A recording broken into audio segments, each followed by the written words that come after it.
Me sound like a dummy. I don't play Pokemon. Do you think this game might get updates that add and fix things like Spike Myth and stuff? No. The only updates Pokemon games get are like the enhanced versions that come out like a year or two later. Pokemon does not do updates.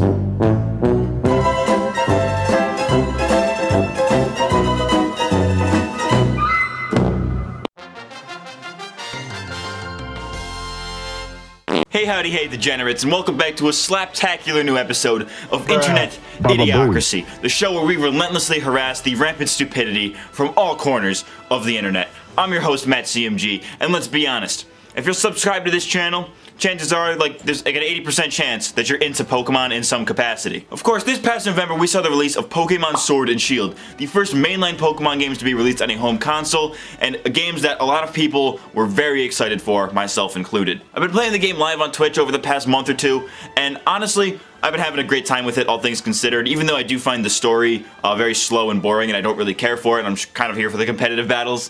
It's still a very fun game. It's not really any better or any worse than any other Pokemon game in my opinion, so, you know, overall, net positive, I guess. Clearly, however, I'm very biased when it comes to Pokemon, considering the numerous Pokemon videos I've made on this channel before. A lot of Pokemon fans, however, do not feel the same as I do about these games. Some fans in the lead up to Sword and Shield were not happy with these games at all. If you followed the lead up to these games ever since they were announced in February of 2019, then you know exactly what I'm talking about. But in case you're unfamiliar, these games have been assaulted by controversy even before the games even came out. I know what you're probably thinking, Matt, you fucking dimwit, this controversy has long since been over, you're late to the party, hang yourself. And to that I say, yes, you are correct. But the thing is, I could have just been like any other YouTuber and made a low effort video as it was happening and before we had all the information, and I wanted to wait until I could play the game for myself and fully experience everything it had to offer before actually tackling the issue. And in my research, I have found that probably like 90%, maybe 95% of the controversy regarding these games is absolutely stupid, and I intend to go through all of it.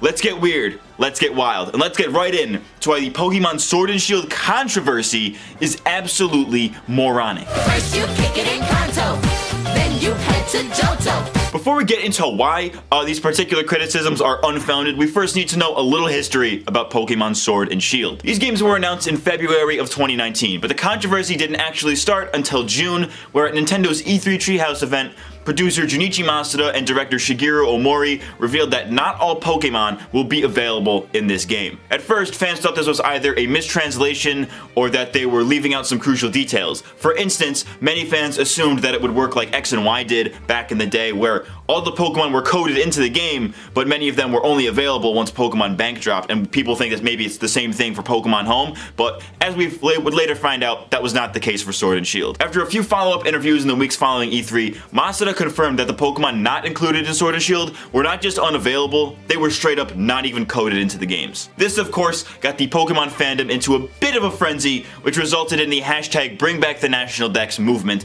abbreviated to Dexit because, haha, England, get it? Ha, politics? More like pile of dicks. From this point forward, I will be referring to these people as NationalDexers or NatDexers throughout the video, so just keep that in mind. This movement started off innocent enough with good intentions of wanting the game to be better, and it's totally understandable, but as most online movements do with time, it spiraled out of control just a little bit, just a tad bit out of control. Dexit turned out to be the catalyst for a lot of fans being displeased with the direction the Pokemon series had been going through over the past few years, such as the lack of any sort of battle frontier, the lackluster stories, the graphics, and anything they could get their hands on to criticize. This one decision to remove some Pokemon just divided the community almost completely in half. Many fans were disappointed about Dexit, but were still gonna buy the games anyways because they knew they were gonna have fun regardless. Meanwhile, the NationalDexers called for boycotts and quality control that they otherwise would not have given a shit about before. Now, to be the enlightened centrist here for a second, I will say that both sides of this controversy do have valid points. Insert your generic, oh, you know, I see your point, but I disagree, comments here. But if it wasn't obvious enough by the way I've been framing this video so far, I am very much anti-NationalDexer. I am not anti-criticism of the games. You can criticize the games all you want, but what I am is anti-misinformation, anti-entitlement, and to put it bluntly, anti-idiot. They call me the anti-idiot because I'm so dumb that I'm actually galaxy brain levels of smart. fuck you. So now that those of you who are not in the know are now in the know, now let's get into why many of these major criticisms that the NationalDexers present are either wrong or are straight up non-issues. Why the fuck you lying? Why you always lying? So it makes enough sense to start off with the Q fan in the room, since Dawn fan did not make it past Galar Border Patrol, the omission of a few hundred Pokemon from Sword and Shield. It's understandable why people were unhappy with this decision from the moment it was revealed, since a lot of players take pride in transferring all of their old Pokemon that they may or may not have emotional attachments to up to the newest games, and honestly, it should be standard at this point to have every single Pokemon in any given Pokemon game. I understand the frustration here, I really do, but this is a pretty standard case of the emotional argument over the logistical one, and I think the logistic argument takes precedent in this particular scenario. If I'm being completely honest, I think the Dex Cut is one of the better things that Sword and Shield did. It forces people to use new Pokemon instead of sweeping everyone in the story with their level 100 Blaziken that they've used in every game. It encourages you to find new favorite Pokemon if your pre-existing favorites didn't make it in. It encourages new team combinations, and it's honestly one of the best things that could have possibly happened for the competitive scene. I know not everybody plays competitive, but for those of us that do, we welcome this change. One thing that turned me off from previous gens competitive was that if you weren't packing a legendary, a pseudo-legendary, a mega, and a Z-move, you were pretty much guaranteed to lose. Like, you know, I'm sick and tired of every team looking the goddamn same. Like if I see another Landorus T, I'm gonna drown myself in the fucking sink, alright? I'm sick of it. All kinds of legendary Pokemon during your adventure. Ah, fuck. This changes up the metagame drastically, since now Pokemon who didn't have a chance before have a chance now, and we're actually seeing some unique teams, especially during this early era of the game's life cycle where we're still kind of figuring out all the weird niches that all the new Pokemon fit into and how they synergize with the older Pokemon. There's still Pokemon that get used more often than others, obviously that's gonna happen regardless, so it might as well be Pokemon who didn't have a shot before. For those of you who do not play competitive, this change still benefits you a little bit in different ways. For instance, for you shiny hunters out there, the requirements for the shiny charm are now much easier to obtain, meaning that the barrier to entry is now much lower for shiny hunting, and now with these little quality of life improvements, your shinies can be competitively viable. For you completionists out there who want a full living dex, you can do that much easier now. You know, catching 400-ish Pokemon is a lot, way easier than catching 1,000. Even if none of these things interest you and you just want to play with your level 100 Empoleon for the 12th game in a row, it's not like these Pokemon are gone forever. They're obviously going to change up the Pokedex in future games if the Dex Cut remains a thing in the future. So even if your favorites don't make it into one game, they'll at least be in the next one. And with the recent announcement of DLC, maybe your favorite Pokemon will be in Sword and Shield. They'll just be added later via the free update.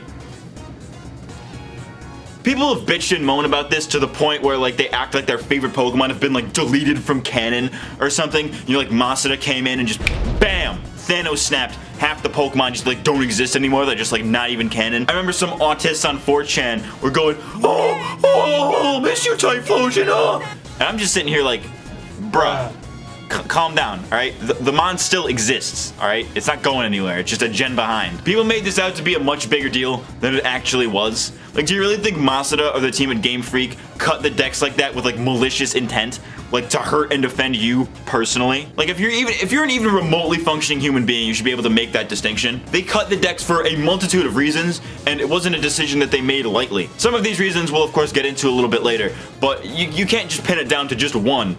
You know, it's a combination of factors. The biggest one is likely the fact that they couldn't keep doing this forever, you know? Because with over like 1,000 Pokemon, including alternate forms and all that kind of stuff, there was gonna be a point where they couldn't feasibly fit them all into one game forever. This was like an inevitability if Pokemon is to continue as a game franchise. Of course, we now know that they will be adding additional Pokemon via a free update regardless of if you have the DLC or not. So obviously they knew in some capacity that this was an issue that they needed to correct and are clearly making efforts to fix it. Even so, this whole Dexit thing went even further down the drain once people found out that they were reusing the 3D models from X and Y, which started the hashtag GameFreak lied trend, which is so incredibly dumb because it's not even true. The people who are claiming that GameFreak lied are ironically lying. The basis for this trend was, I don't care that they cut the decks, but it was that they reused the models when they said they were remaking them, which, as you're about to see, as I'm about to teach to you, you dumbass fuck, is based entirely off of misconceptions and misinterpretations from people who are not game developers thinking they know everything about game development. So first things first, let's debunk this idea that GameFreak intentionally lied about remaking 3D models to mask some kind of laziness within the company. Only one time was it ever said in the interview trail for Sword and Shield that they were remaking the models, and that one time that they did say it could have been interpreted a number of ways. You could take it at face value and interpret it literally, like a lot of the NationalDexers did. You know that they literally remade every single pre-existing Pokemon and their models from scratch, but that doesn't make any sense if you have more than 2 fucking brain cells. And now we even know that they reuse the X and Y models, but we'll get to that in a second. You can also interpret this as them fixing or touching up some of the older models or creating models for the new Pokemon from scratch. Less likely that he meant that. I think the most likely interpretation, however, is that when Omori said that they were remaking the models from scratch, he was referring to all the stuff that comes with adding the models in a way that any layman can understand. As Redditor Edible Twin points out, the wording here is intentionally vague. Sure, it could be attempting to refer to updating textures and UV maps, etc. in a more layman manner, and ended up calling them recreated models. This makes sense since the average person watching this interview would not be even remotely interested in the technicalities for why they can't use their precious Feraligatr for the 15th time. Plus, given the reason Masuda gave for the Dex cut being to focus on high quality animations, which we'll get into later, it's possible that Omori meant to say something like this, but just like misspoke because obviously he's a human just like the rest of us who make mistakes under high stress situations, such as a press run of a new game with a lot of controversy surrounding it.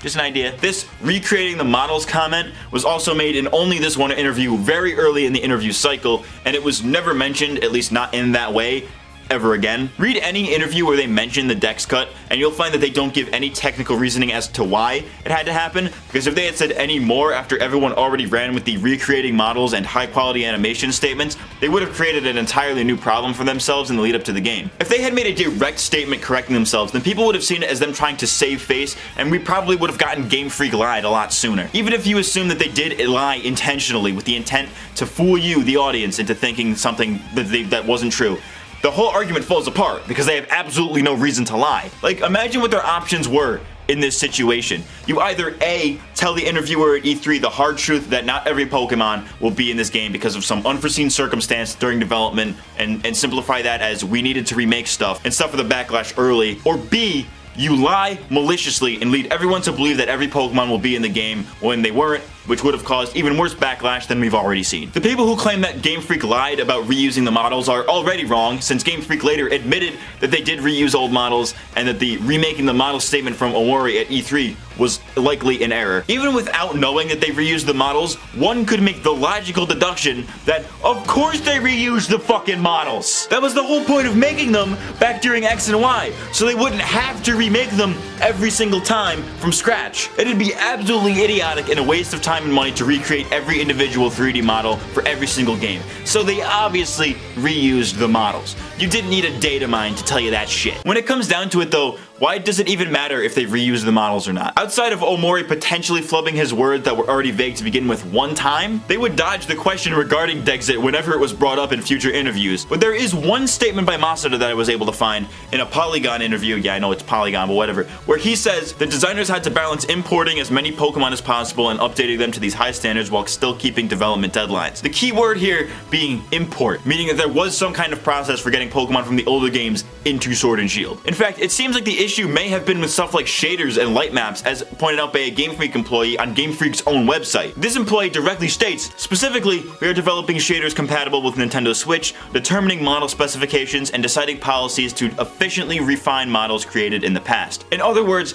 there was a lot more to getting the old Pokemon in the game than just copying and pasting, and that they were, in fact, importing the old models. The revelation that they did reuse the models should 1, not come as a surprise to anybody since it makes logical sense to reuse them, and 2, proves that they weren't lying, since Masuda straight up said that they needed to import old Pokemon, not recreate, like Omori said, likely in error. So just to recap so far, since this section was kind of all over the place and might be a little bit confusing, here's kind of the timeline of events here. There were likely unforeseen problems during development that didn't allow them to efficiently add in every Pokemon in a timely manner. They announced the news of the Dex cut at E3, and then they elaborate on the many reasons for why this had to happen in later interviews, which include focusing on animations, new gameplay mechanics, and fixing the things that did not initially work during the importing process. Omori says at E3 that they were remaking the models from scratch, which is contradicted by Masuda and himself in every interview after that, meaning that they were upfront with this information and not lying about reusing the old models. And given that we now know that the models were reused, it's safe to say that this was an error on Omori's part, because he and Masuda have literally no reason to lie with malicious intent. Fans take Omori's one-time, likely erroneous statement to heart, Everyone gets mad at something that isn't even true, and leave it to stupid people to get mad at stuff they do not understand. This hashtag GameFreak lied trend was based almost entirely on misconceptions, misunderstanding, malice, and assumptions. And you know what they say about assumptions, they make an ass out of you and me. If you contributed to slandering a game company for practices they didn't even do while also knowing absolutely nothing about the inner workings of said company, then they were not the ones that lied, you were. Fuck you. If a noise pollution, contamination, examination of more cartoons than animation. High quality animations, Mickey. Gosh. Then we get into the whole high quality animations argument. The debunk is almost exactly what I said in the previous section, but it's a little more nuanced, so I will be repeating myself a little bit, so bear with me. If you're unfamiliar, back at E3 2019 when Masuda broke the news that the Dex was being cut, the reason he gave for it was to focus on high quality animations. Now, that's already a vague term to begin with, since high quality can have a completely different definition depending on who you ask, but we can probably assume that it meant making each Pokemon a little more lively and showing off their distinct personalities. And if that was the case, then that would be a fine enough reason to cut the Dex, because creating unique animations for 1,000 Pokemon is a time-sensitive task and they don't have that kind of time. But then I see stuff like this, and it's clear that they reuse some old animations. Like Hop here moves exactly like How, has the exact same animation. Or how many of the older Pokemon have their same animations from last gen, or how some don't even seem to have animations at all, like our friend Pico here. But let's be real though, of all the Pokemon to be pissed about, Wingull, this motherfucker never had a flapping animation. Like, it was always like that. Meanwhile, every other bird in the past 2 gens was just flapping away. Like, if a Pokemon had wings in X and Y or Sun and Moon, them shits was flapping to Kingdom Come. Wingull just seems to be somehow the exception for pointing out bad animations when he was always like that in last gen. Fuck you, idiot. Anyways though, in terms of animations, if these are not reused, then they're certainly recreated to a T. At the same time though, I see stuff like the cutscenes and the Dynamax animations that are very cinematic, at least for Pokemon standards. Like, for every animation that looks rushed or reused, there's like an equal amount of really good looking ones that are actually like unique for Pokemon. Either way though, if you're gonna claim that you're focusing on high quality animations and some of them look like this, then the chances are that might have just been something you said to save face. In the instances where there are actual high quality animations, you can kind of see that, like, yeah, maybe Masuda had a point when he said that they had to cut the Dex for this. Then you see some of the stuff that the NationalDexers point to, and you just think, no. But even if they did reuse animations, which I'm pretty sure that they did, since Sword and Shield is using the same engine as Sun and Moon, making it relatively easy to port the animations over, this isn't a matter of laziness that many fans are making it out to be. It's a matter of efficiency. It's the same thing as reusing the 3D models in the sense that it makes logical sense to not waste their time recreating assets that they already have at their disposal. You expect them to reuse these things because they already have them, but the models and animations are the only assets this seems to apply to, since every Pokemon needs to have things about them redone, such as the typing, the movesets, the lighting and UV maps, the rigs in some cases. They just can't be copied over to new hardware, at least not easily. I've linked a Tumblr post down below by an actual game dev on this matter, and it does a much better job than I did at explaining how difficult it likely was for the devs at GameFreak to import all the old Pokemon. The essence of it is that in the move from 3DS to Switch, the 3D models themselves worked, but everything else likely didn't because of how different the Switch is from the 3DS. It's an issue of backwards compatibility. The old stuff might not work on the new hardware, and that seems to have been the case for Sword and Shield. They reused what they could, those being the models and animations, but for the stuff that they couldn't reuse, likely such as stuff like light maps, UV maps, shadow maps, and shaders, as mentioned earlier, had to be completely redone, likely, which essentially brought them back to square one. If you don't think that doing such a thing is difficult, you're sorely mistaken. If they could have imported them easily, then they would have done it. Just to prove that this process is not easy, I'll refer you to the guy who modded some missing Pokemon into the game, and it took him 3 days to do just one, and that includes importing the model from Let's Go and redoing a lot of the other stuff. It's not a simple task. So to sum this section up, sure, high quality animations might have been just a twisting of the truth or a oversimplification of what was actually going on, but them reusing stuff is not indicative of laziness. It was them being efficient when development didn't exactly go as planned. Cause I'm looking like class and it's looking like trash. Can't get with a deadbeat ass. Now that we have tackled and thoroughly Ben Shapiro'd the NationalDexers with facts and logic, let's get into some of their sub-arguments, if you will. These are arguments that aren't directly tied to the NationalDex or the removal of some Pokemon, but are more so things that some Pokemon fans involved with the Bring Back NationalDex or GameFreak Live movements have used to justify their distaste for the games when the NationalDex arguments didn't hold up. Some of these come down to preference, but ultimately a lot of them are just non-issues. One major argument that I've seen is that Pokemon has been around since 1999 and hasn't evolved in any major way graphically or in terms of innovation. Two things that kind of go hand in hand, so I'm grouping them together. Starting with the graphical argument, it's really a non-issue. The infamous tree, for those of you familiar, seems to be the brunt of this argument, but it's like, okay. Does it matter if the tree looks like shit? Like, I genuinely do not see how this is an issue. It's just a tree with a slightly shittier than normal texture. Like, I've seen far worse in games that were far more graphically intensive. I don't see how one shitty looking tree in a game that otherwise looks pretty good is somehow indicative of the whole game being bad or a travesty. I thought we as Pokemon fans agreed long ago that graphics don't matter as long as the games are fun. Wasn't it Reggie Fils-Aimé of Nintendo who once said, If it's not fun, why bother? If the game is fun, then who actually cares about one tree texture that you're not even supposed to be staring at as intently as some of these NationalDexers seem to be? If it was like a Pokemon that looked like this with a shitty texture, then I could understand the outrage since you're gonna be staring at it for a prolonged period of time. But like, who just stands there and stares at the trees? Like, if you're doing that in Pokemon, then you're probably playing Pokemon completely fucking wrong. Like, sure, great looking graphics in a Pokemon game would be fantastic. I'm not saying that they wouldn't be. But I thought we were past this mentality that good graphics equals good game at this point. Graphics do not matter as long as your game is fun, which Sword and Shield is. This next point that kind of goes hand in hand with the previous one is this idea that Pokemon hasn't innovated or changed the formula in over 20 years. But like, have you fucking played Pokemon? You cannot change the core gameplay of Pokemon too drastically or else it becomes not Pokemon. This is why these so-called gimmicks like Megas, Z-moves, and most recently Dynamaxing are added into the games. They can't change the core of Pokemon battling, but they can change things about it and add new mechanics to make them more interesting. I don't know where this concept came from that these are somehow like gimmicks, because they're not gimmicks. They're gameplay mechanics, and ones that can certainly affect the outcome of the battle. A gimmick, by definition, is a trick or device intended to attract attention, publicity, or business. And by that logic, you can call adding new Pokemon a gimmick because it's meant to attract attention and business. You can call a new region a gimmick by that same standard. And side tangent, I don't know where this idea came from that like gimmicks are inherently a bad thing. They're not. Even if you want to call like Megas and stuff gimmicks, it doesn't take away from the fact that these are interesting mechanics. Anyways, this isn't just limited to Dynamaxing being a new mechanic that people don't like because it's, you know, rightfully less interesting than Megas and Z moves. It also has to do with the fact that Pokemon's formula has always been the same process of going on an adventure to beat all 8 gyms and become the champion in these linear areas that people have kind of been sick of for years. Now, I personally have never minded that Pokemon has been rather linear for a while because I actually prefer my games to be more linear. I don't know if that's like an unpopular opinion or not, but regardless, many fans have always wanted like an open world Pokemon game, for example. And while the story of Sword and Shield wasn't very open, it was very linear story-wise, there were efforts made to be more open world, with the wild area being a thing that exists. Though a lot smaller than many people would have liked for it to be, it still has that sense of discovery and exploration that many fans have wanted.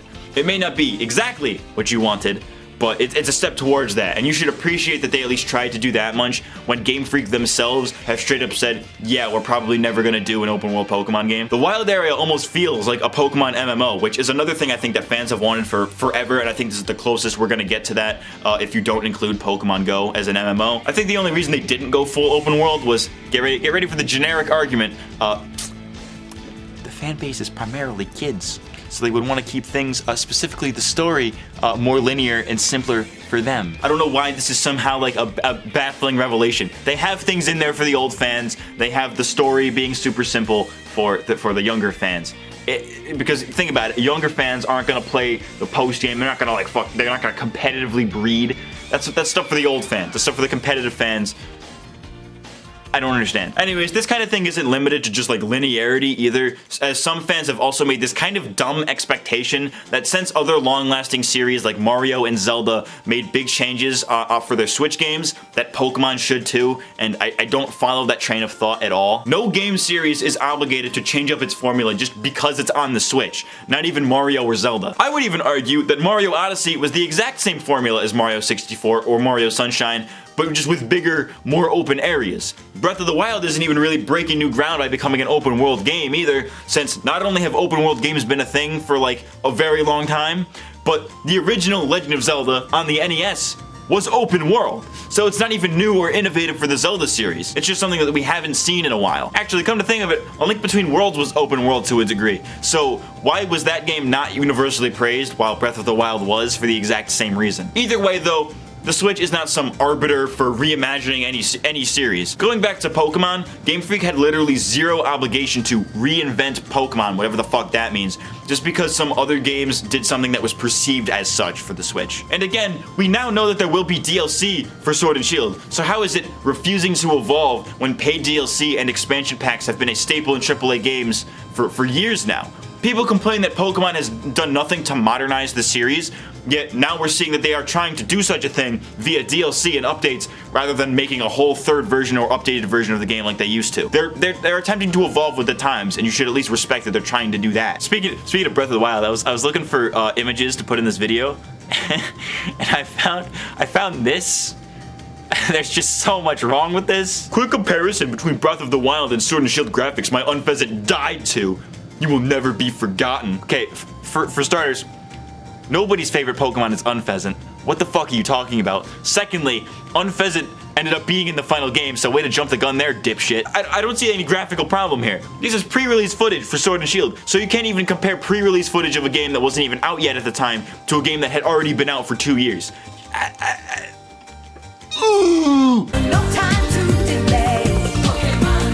I think a lot of us can agree that a lot of these issues probably would not have been issues if GameFreak either had more development time or had a bigger budget than they were given, and that's not really an issue of the quality of the games, that's an issue of what makes the most money for the Pokemon Company. This is going to be a little bit hard to defend without sounding like I'm, bowing down to our corporate overlords, so let me just set the record straight right here. I hate rich people, and I wish the worst possible punishments upon greedy scumbags who get pissed off that they made 40 million instead of 50 million this year. If you got money and you ain't me, honestly, get fucked. Just setting the record straight so you guys know I'm not the, the consume product then get excited for next product guy. I might sound like a little bit here, but rest assured, I am not that guy, just so you know. Many of these ideas to make the games better aren't inherently bad ideas, and people's hearts are in the right place for suggesting them, but they just aren't practical. The first of these that I have seen commonly is to delay the game's release so GameFreak can have more time developing the game and to add in the missing Pokemon, add new features, polish it a little bit more, and all good things that can come from this. The problem is that Pokemon as a franchise operates on a schedule, and they break for fucking nobody. If they delayed Sword and Shield, then they would have to delay everything by however much time it would take for GameFreak to finish, which would be bad for both them and for the casual consumer. Let's say, for the sake of example, that they decided to delay Sword and Shield by 5 months. So instead of getting it in November, we get it in April. Obviously, that wasn't what happened, but imagine that did happen for a second. If they don't get those holiday sales, they're not making a whole lot of money. That's why Pokemon always releases in November, so they can eventually get those Christmas sales when December rolls around. But if they delay the games, then they also have to delay the anime's debut to coincide with that, so they lose out on money from their weekly anime for a few months. They can last a few weeks without the anime, but a few months and they start losing relevance, and it becomes no longer very profitable at that point. It becomes not profitable for a few weeks. Any future Pokemon games that GameFreak is currently working on would also have to be delayed, since you can't just, release multiple mainline Pokemon games in the same year. So those have to be delayed as well to allow for additional development on those that they lost working on Sword and Shield. Long story short, it'd be a nightmare for everyone involved. It would be better for the fans if they were able to delay the games and give us a superior product, but they can't, and this is the unfortunate reality that we have to accept. Another common solution I see is that they should have increased the budget for Sword and Shield to allow them to hire more people for help, importing all the Pokemon and just generally developing the game. Pokemon is the biggest multimedia franchise in the world. They have enough money to hire more people. It's something I've seen a lot of people say, and while technically true, GameFreak works independently from the Pokemon Company. The problem with this argument is that they can't just ask TPCI for more money like that, because that's not how that works. TPCI exists only to market and publish Pokemon-related media, not to fund GameFreak's projects. As far as I'm aware, and feel free to correct me on this if you have like a valid source or whatever, but GameFreak funds itself. They have a share in TPCI alongside Nintendo and Creatures Inc., so I assume they get some money from that, but from my research, it doesn't seem like the Pokemon Company just gives GameFreak a budget and tells them, make a game.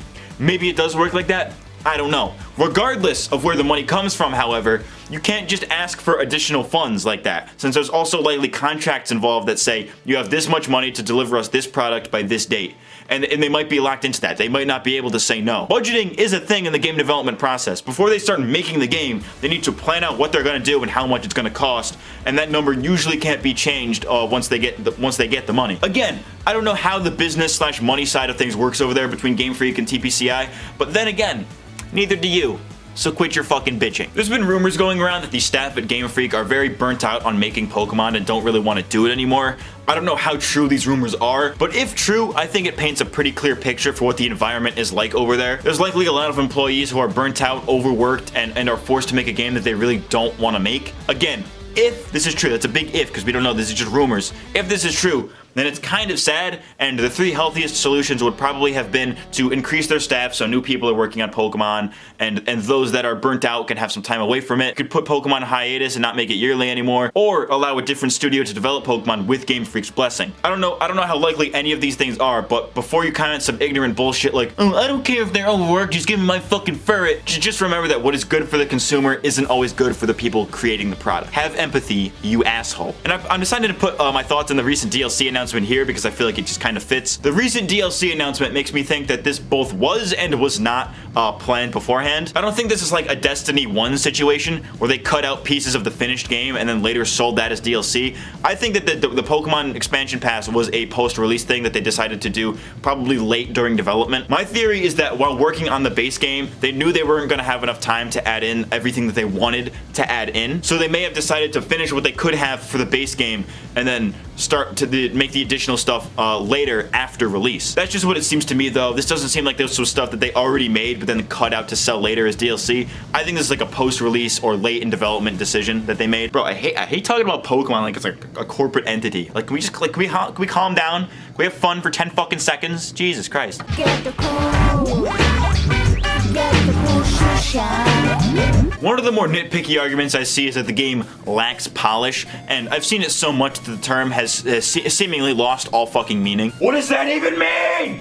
What does it mean? Like, okay, yeah, the textures on this wall are a little bit wonky, but in this photo, it's fine. Yo, geez, it's almost as if that's an earlier build of the game and wasn't 100% polished yet. Gee willikers.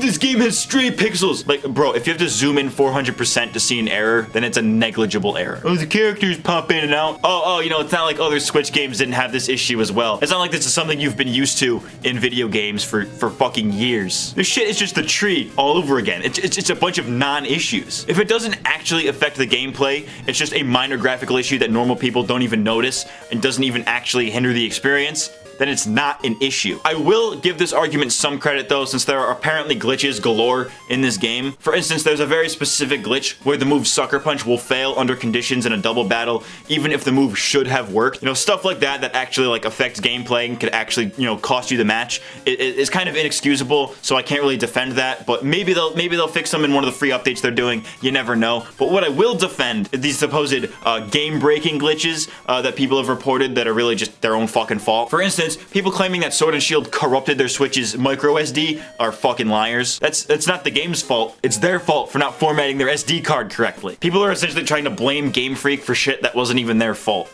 Shit's wild, bro. Even then, there are gonna be people who bitch and moan about, my code is unoptimized, the unoptimized code. And you're not entirely wrong. Game Freak is not exactly the best at optimizing their code from what I've given to understand. We've seen this go as far back as Gold, Silver, Crystal, where their code was so unoptimized that Satoru Iwata had to rearrange the entire game to fit Kanto in there, or how in Sun and Moon, they have multiple identical models for Lily for each room she appears in, instead of just, you know, having one universal model that they pull when they need it. From an outsider's perspective, this seems like it's lacking game design. I will give you that. But again, this is really a non-issue. Who cares if their code is unoptimized as long as the game runs and works as intended 99% of the time? I'll tell you who cares about shit like this. People who have run out of valid arguments and are struggling to find any leg to stand on for why they don't like Sword and Shield. Sun and Moon were perfectly fine games while being horribly unoptimized, so how is Sword and Shield any different? If you're gonna complain about unoptimized code, then you better hold every single game you play to those same fucking standards. Because I'd be willing to bet that a ton of big budget games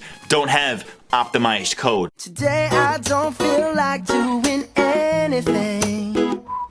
So we have gone through as many of the NationalDexer arguments that I could possibly tolerate, and I think that I've done an adequate enough job at debunking the misconceptions and calling out the non-issues where I see them.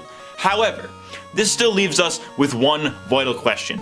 Is GameFreak lazy? Or alternatively, is GameFreak incompetent? The reason I pose these questions is that a lot of people, when criticizing Pokemon, whether positively or negatively, try to rationalize some of GameFreak's decisions as either acts of laziness or of incompetence, when in reality it's likely neither, and I think to pin it down to only those two things is doing a disservice to GameFreak and to the game development process. Of course, this is coming from me, a guy who does not know how to make games, so take this with a grain of salt. To answer this question, we must first ask another. What constitutes as laziness? Well, just by a quick Google search, lazy is defined as unwilling to work or use energy, and by this definition, GameFreak is not being lazy when they do things like not add in all the Pokemon or neglect to add features from older games into new games. They don't make these kinds of decisions because they are unwilling to implement them, as the word lazy would imply. They make them because they need to be realistic with their time management. You gotta remember that GameFreak is not a large studio. Over 1,000 people from multiple companies assisted in the development of Sword and Shield, which is, like 50% more, I believe, than they've had on previous games. And we also have to take into account that they're usually juggling multiple projects at once and multiple games at once, so they have to split the dev time between multiple different games. For instance, Let's Go and Sword and Shield started development around the same time in 2016, alongside the development of Ultra Sun and Ultra Moon. And considering Pokemon games get like a 3-year development cycle, it's safe to assume that whatever game is coming next likely started while Let's Go was finishing up development. So at the very least, they're working on 2 Pokemon games, sometimes even 3 at once, as well as their own projects like Little Town Hero. Them cutting content from previous gens and reusing assets and generally simplifying the games aren't results of them being lazy, it's them being efficient. What the NationalDexers view as cutting corners is actually them being efficient and smart with the energy and time that they have available to them. Do you think they want to remove stuff? Do you think they want to disappoint fans? No! Obviously they don't, but when they have to do all of this stuff in such a short period of time, it becomes a matter of not overworking themselves and delivering the product as well as they possibly can. It's okay to be upset about things like the removal of the Battle Frontier, no more Pokemon following you, Super Training, or most recently the GTS, but to claim that GameFreak is removing them out of laziness or with the intent of saying fuck you to older fans is ridiculous. I personally am disappointed by the removal of the GTS and, Super Training, for example, since those were things that I used relatively frequently, but to tell them that they were wrong for removing them is fucking asinine. Aside from the logistic reasons we've already discussed, it also doesn't make sense for every single feature to appear in every single Pokemon game, as cool as that kind of thing would be, because every region/game needs to feel distinct. Feature bloat is a thing that exists. It's possible to have too much in a game. As Redditor Jepyang points out in a thread about removed features from Pokemon, the whole thing kind of runs on the assumption that features, or at least certain features, are of inherent worth in a game, and that by extension, successive installments in a series should always accumulate and incorporate features from previous generations.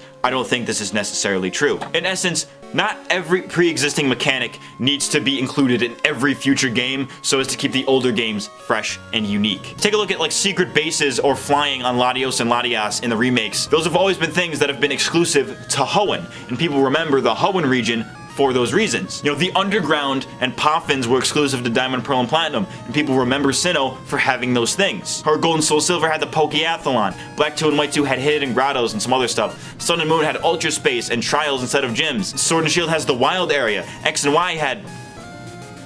You get the point. If each subsequent game kept all of the old features, then there would be no incentive to play the old games anymore. And obviously Pokemon prides itself on being able to be a franchise accessible by all generations, which applies to both the people who play it and the way that people play it. Of course, this philosophy should not apply to features that are standard or should be standard in every Pokemon game, such as online functionality, the GTS, day-night cycle, checking IVs, or anything else that they made with the intent of improving the experience. Stuff like that needs to accumulate and be in every subsequent game, but the same cannot be said about features made to give the game/region something unique and special about it. And I guess side tangent here since we're on this topic, unpopular opinion, I don't care that there's no Battle Frontier anymore. I get that people like it, and I can agree that the concept of it is kind of cool, but if I want challenging battles, I'd rather play against people online who have an actual brain than against some predetermined AI.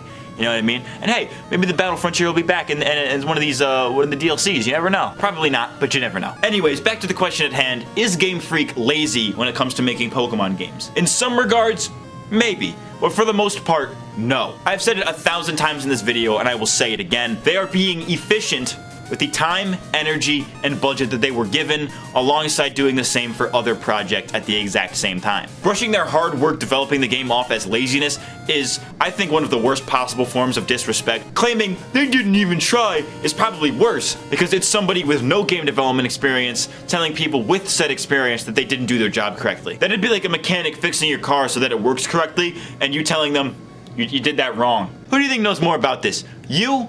Or the guy who just fixed your car, preventing you from committing vehicular manslaughter again? I'm sorry, it's not my fault. It's not my fault. 7 kids. I can't believe there were 7 kids.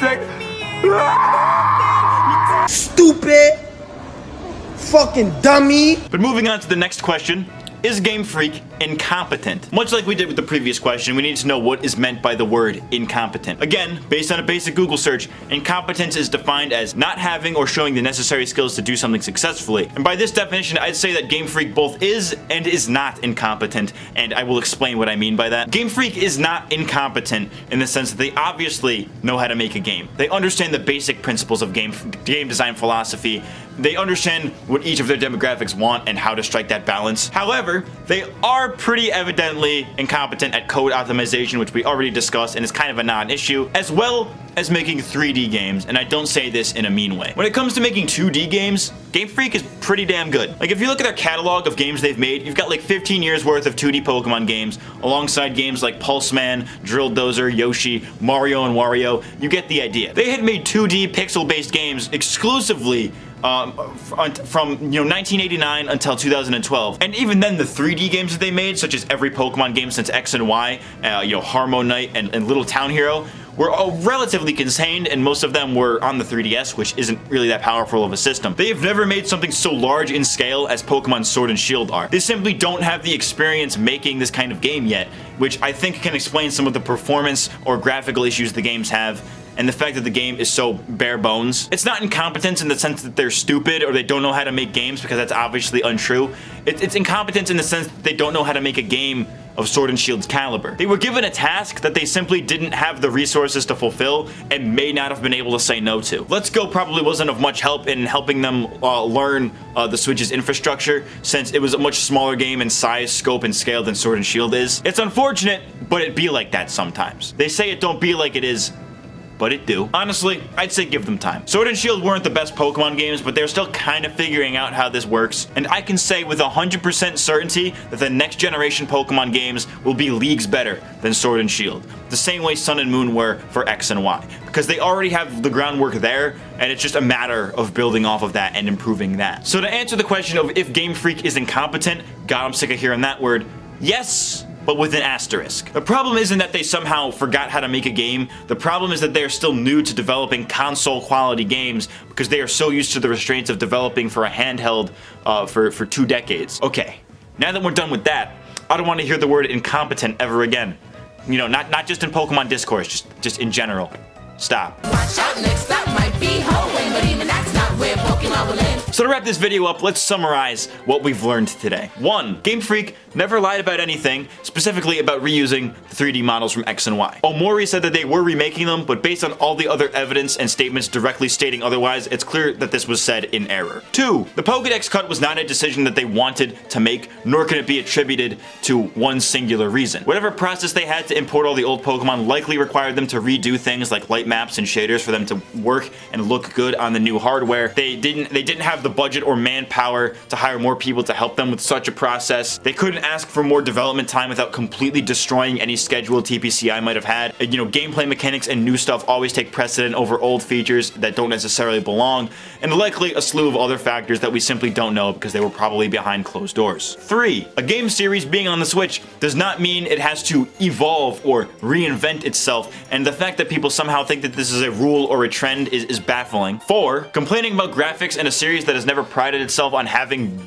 good graphics is a huge step backwards from the philosophy that most Pokemon/Nintendo fans have had for years. 5. Code optimization are 2 words that should never be spoken by anyone who doesn't know what they're talking about. It's none of our business how they code their games as long as the games work with minimal issues. 6. People complaining about polish are really reaching for a reason to hate these games. As our boy Shofu once said, if some mediocrity was enough to make me stop playing Pokemon, I would have stopped in 2014. 7. GameFreak was not lazy with the development of Sword and Shield. They were efficient as they possibly could have been with the time, manpower, and budget that they were given. They have other games to work on alongside Sword and Shield, so they can't dedicate all of their resources to any one game. 8. This is 8, right? Sword and Shield are the first home console quality games that GameFreak have developed, excluding Let's Go, and clearly they aren't acclimated to such an environment yet, years after working on very limiting handhelds. Asking GameFreak to develop a AAA game is like asking a golf cart mechanic to fix a truck. You know, you can't expect a developer who has never lived up to AAA standards to make a AAA game on their first attempt. And the most important thing, internet hate mobs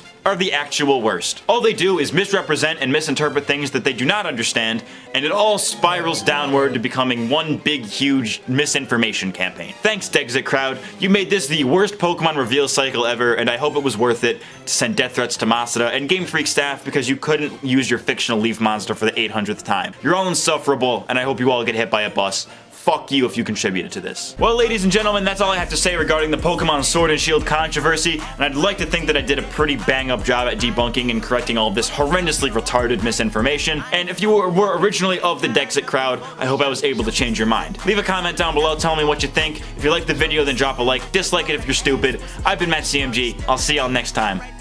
Thanks for watching.